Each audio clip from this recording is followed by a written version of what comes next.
and where he was in terms of life cycle that we're all on. And he got very honest.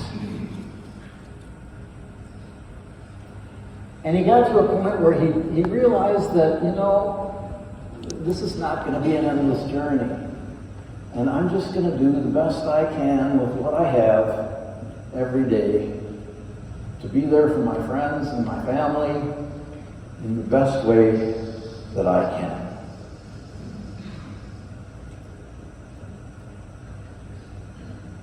Some would argue that Bill may have tarried a bit too long in some of the vices of this world.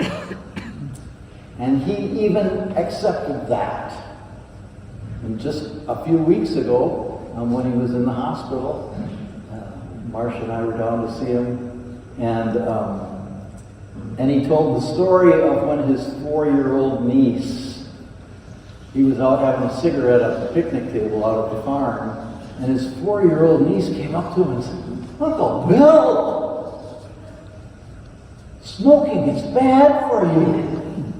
Stop it." And the next time we were up in Morris a few months later, and here's Bill smoking a cigarette, and her righteous indignation, "My God, Bill, I told you! That's bad for you. Stop it."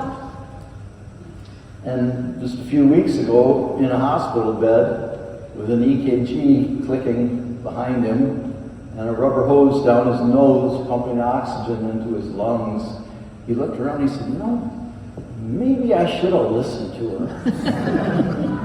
Maybe I should have listened. There's an Old Testament prophet who was queried about what does it take to get to heaven? What do I have to do to assure that I get to heaven? And the prophet Micah said to him, "What does the Lord require of you? But to do justice, to love kindness, and to walk humbly with your God." That's it. That's it. To be just, to be kind, to be humble.